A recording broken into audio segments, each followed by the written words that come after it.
آج ہم وادی سوات کی گہرائی میں اتر رہے ہیں، صرف اس کی خوبصورتی نہیں بلکہ اس کی تاریخ، اس کی ثقافت۔ ہمارے پاس کچھ مضامین ہیں اور ڈاکٹر سلطان روم کی تحقیق بھی، کچھ ذاتی نوٹس بھی۔ بالکل، اور مقصد صرف یہ نہیں کہ کیا ہوا، بلکہ یہ سمجھنا کہ ان ذرائع سے اصل کہانی کیا بنتی ہے۔ ڈاکٹر روم کی کتاب ہے ریاست سوات پر، وہ 1915 سے 1969 تک۔ پھر آثار قدیمہ ہیں جیسے اڈی گرام کی مسجد، بتمت کے زمانے کی۔ وہ 1000 سال پرانی مسجد؟ جی، اور قطہ جیسا کھیل بھی جو کہتے ہیں بہت پرانا ہے۔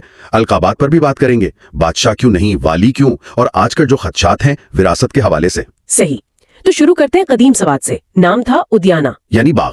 ہاں باغ، اور گندھارا تہذیب کا اہم مرکز تھا، وہی تہذیب جو اپنے آرٹ کے لیے مشہور ہے نا؟ بالکل، فاہیان اور ہیون سانگ جیسے چینی سیاحوں نے بھی ذکر کیا ہے، بلکہ رگ وید میں بھی دریائے سوات کا نام ملتا ہے، سواستو۔ اچھا، اور اسی دور کے آثار آج بھی موجود ہیں، جیسے آپ نے کہا اوڈی گرام کی وہ مسجد۔ کمال یہ ہے کہ وہ دریافت ہوئی 1985 میں جا کے ایک اطالوی ماہر نے کی۔ اتنی دیر بعد؟ جی، اور سب سے دلچسپ بات، اس کی ایک دیوار ایک پرانے بدھ ستوپا سے مشترک ہے، یعنی ایک ہی دیوار، ایک طرف مسجد دوسری طرف ستوپا۔ ہیں؟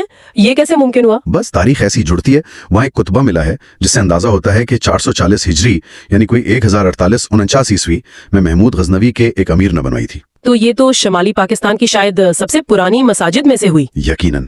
اور پھر بٹکڑا ہے، شنکردار سٹوپا، جہان آباد کا وہ بڑا سا بدھا کا مجسمہ جسے طالبان نے نقصان پہنچایا تھا، یہ سب گواہ ہیں اس ماضی کے۔ یہ تو بہت پرانی باتیں ہو گئیں۔ اب آتے ہیں ریاست سوات کی طرف، 1915 سے 1969 والا دور۔ ڈاکٹر سلطان روم کی کتاب کا آپ نے ذکر کیا۔ جی، ان کی تحقیق اہم اس لیے ہے کہ وہ بڑا متوازن جائزہ پیش کرتی ہے، مطلب صرف تعریفیں نہیں، خوبیاں خامیاں دونوں۔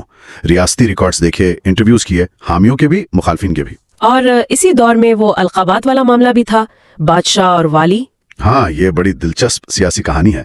دیکھیں، سید عبد الجبار شاہ تھے اور ان سے پہلے سید اکبر شاہ، وہ خود کو بادشاہ سوات کہتے تھے۔ ٹھیک۔ لیکن جب میاں گل عبد الودود آئے 1917 میں، تو انگریزوں نے 1926 میں ریاست کو تسلیم تو کیا، مگر لقب دیا والی کا۔ حالانکہ وہ بادشاہ کہلانا چاہتے تھے۔ جی، مگر انگریز نہیں مانے، شاید اس لیے کہ ان کا اپنا بادشاہ تھا، یا افغانستان سے تعلقات کا خیال تھا، یا پھر دیر چترال کے جو حکمران تھے نواب مہتر، ان کے القاب کمتر تھے، تو وہ سوات کو بادشاہ کیسے مانتے؟ تو یہ ناموں کا کھیل نہیں تھا، یہ سیاست تھی۔ بالکل، یہ اس وقت کی طاقت کا توازن دکھاتا ہے۔ والی کا لقب پھر زیادہ مشہور ہوا ان کے بیٹے میاں گل جہان زیب کے ساتھ۔ اچھا، اب تھوڑی بات کرتے ہیں وہاں کے لوگوں اور ثقافت کی۔ زیادہ تر تو یوسف زئی پشتون ہے نا؟